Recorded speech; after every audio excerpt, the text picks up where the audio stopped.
नमस्कार। पहली वीडियो में मैंने बात की थी कि अंतीलिया में पहला वास्तु दोष है इसका आसपास की इमारतों से बहुत ऊंचा होना। तो एंटीलिया में हमें जो पहला वास्तु दोष दिखता है वह है आसपास के संदर्भ में इसकी स्थिति। इसमें दूसरा वास्तु दोष है इसका अजीब आकार, इसकी अजीब शेप। यह एक के ऊपर एक बेतरतीब रखी किताबों या डब्बों का ढेर सा लगती है।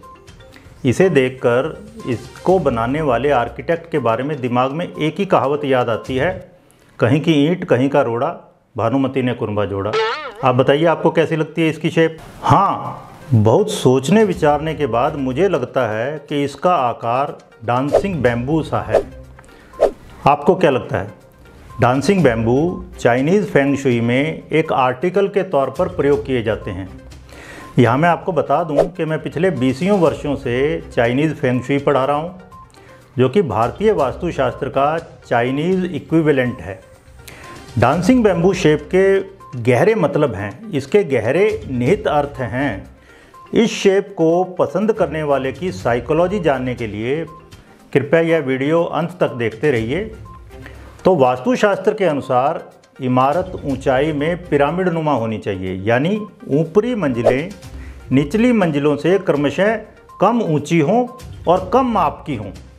Height and lateral dimension of the upper storeys should be lesser than their immediate lower stories.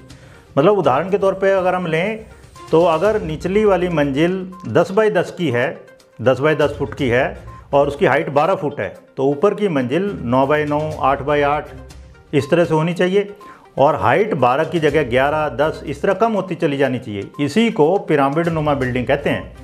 जैसे हम देखें, भारत में तिरुवनंतपुरम में श्री पद्मनाभ स्वामी मंदिर है, पिरामिड नुमा है ये। दिल्ली में लोटस टेम्पल है, पिरामिड नुमा बिल्डिंग है। जयपुर और फतेहपुर सीकरी में हवा महल हैं, ये सभी कहीं ना कहीं पिरामिड नुमा इमारतें हैं, जो भारत की कुछ सबसे सुंदर इमारतों में भी गिनी जाती हैं। मिस्र में जो गिजा का पिरामिड है वो तो आदर्श पिरामिड शेप है ही।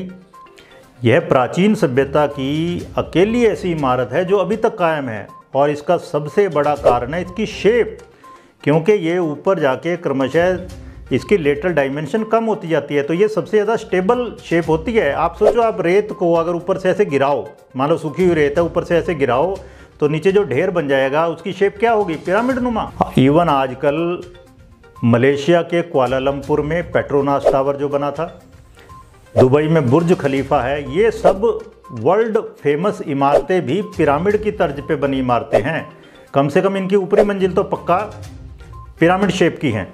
पिरामिड आकार पसंद करने वाले लोग वो लोग होते हैं जो स्थिरता के साथ विकास चाहते हैं, मजबूती के साथ वृद्धि चाहते हैं। अगर आपको पिरामिड पसंद है, इसका मतलब क्या है? You want growth but with stability, with a strong base.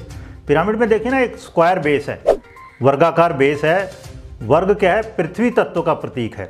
Bharat के वास्तुशास्त्र में भी, चाइनीज़ फेंग शुई में भी जो स्क्वायर शेप है, वर्गाकार आकार है, उसको पृथ्वी तत्व का आकार माना जाता है। और पृथ्वी क्या है? Solidity, stability, strength. ओके। और इसकी फिर पिरामिड में क्या है? चारों तरफ 4 ट्रायंगुलर शेप की साइड्स हैं, ढलवां साइड्स हैं। ट्रायंगुलर शेप की, त्रिकोण आकार की। त्रिकोण आकार अग्नि तत्व का प्रतीक है। वास्तुशास्त्र में भी, फेंग शुई में भी, दोनों में ही त्रिकोण आकार को, ट्रायंगल को अग्नि तत्व का आकार माना गया है। अग्नि का प्रयोग शुद्धि के लिए किया जाता है, परिष्करण के लिए किया जाता है। हमारे यहाँ हिंदू धर्म हो, जैन, बौद्ध, सिख, सभी में अंतिम संस्कार को क्या कहते हैं? दाह संस्कार। तो व्यक्ति की जब मृत्यु हो जाती है, वो उसको पंच तत्वों में विलीन कर दिया जाता है। तो व्यक्ति क्या हुआ? पुरुष। और पंच तत्व क्या है? प्रकृति। तो पुरुष और प्रकृति की शुद्धि के लिए दाह संस्कार सबसे बढ़िया संस्कार माना गया। अब कोरोना के समय में सभी मान गए कि दाह संस्कार करने से सभी आसुरी शक्तियाँ जल भुनकर राख हो जाती हैं। सभी कोरोना जैसे वायरस, बैक्टीरिया सब जल भुनकर राख हो जाते हैं। ज्योतिष में, वैदिक ज्योतिष में 1, 5, 9 राशियाँ, मतलब मेष, सिंह और धनु राशियाँ सब अग्नि तत्व की राशियाँ हैं। और मजेदार चीज़ है, इनको धर्म राशि भी मानते हैं। मतलब धर्म का कहीं ना कहीं बहुत गहरे अग्नि से रिलेशन है, अग्नि से संबंध है। महावीर स्वामी, जैन धर्म के 24वें और अंतिम तीर्थंकर महावीर स्वामी ने कहा था, वत्थु सहावो धम्म, वस्तु का गहन स्वभाव ही उसका धर्म है। जिस तरह अग्नि का धर्म क्या है? जलाना। जल का धर्म क्या है? गीला करना। तो मनुष्य का गहन स्वभाव है परमात्मा से एकम एक होना, पुनर्मिलन करना, अंश का अंशी में समा जाना। अग्नि का डायरेक्ट रिलेशन है परम शुद्धि से। धर्म की एक और परिभाषा, एक और डेफिनेशन मिलती है, धार्यति इति धर्मः, जिसको हमने बहुत गहन धारण कर रखा है, या जो हमें धारण किए हुए है।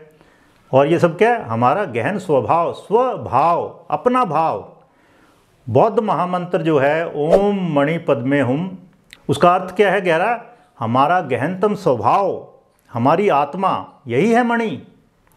तो हमारे शरीर के रोम रोम में आत्मा व्याप्त है, और ये आत्मा है परमात्मा से बिछड़ा हुआ अंश। हम अंश हैं, वो अंशी हैं, और उसी में विलीन होना है हमें। तो धर्म हमें ऊपर उठाता है, लेकिन उसके लिए स्क्वायर यानी पृथ्वी तत्व चाहिए, एक ठोस आधार चाहिए, धरती का आधार चाहिए। अपने कर्म मल को काटने के लिए हमें धरती पर ही जन्म लेना पड़ता है।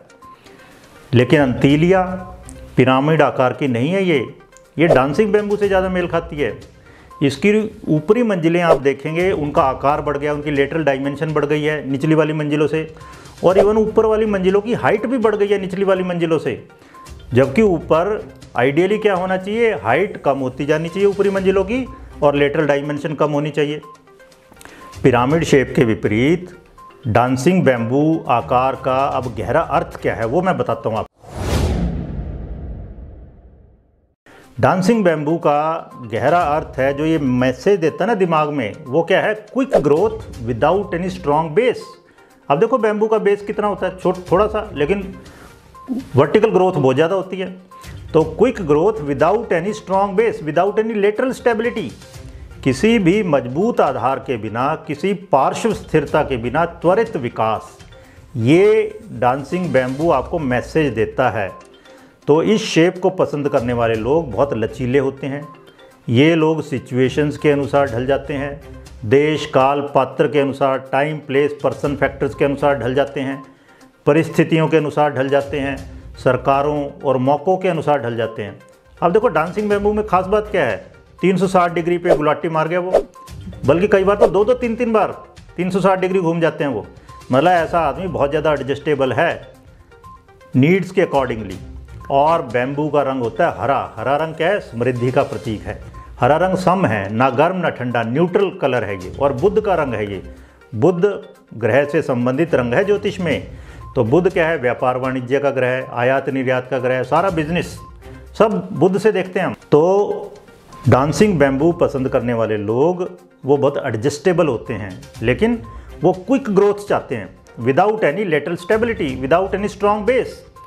बृहत संहिता जो वास्तु शास्त्र का और ज्योतिष का बहुत मान्य ग्रंथ है, उसके 53वां अध्याय जो वास्तु विद्या अध्याय कहा जाता है, उसके 22वें 23वें श्लोक में मिलता है कि ऊपरी मंजिलों की ऊंचाई अपने से निचली मंजिल से 12वां हिस्सा कम होनी चाहिए। मतलब निचली मंजिल अगर 12 फुट की है तो ऊपरी मंजिल 11 फुट की हो, निचली मंजिल अगर 24 फुट की है, 24 डिवाइडेड बाई 12 तो 2 फुट कम, यानी ऊपरी मंजिल फिर 22 फुट की हो। अगर निचली 24 की है तो ऊपरी मंजिल 22 फुट की हो।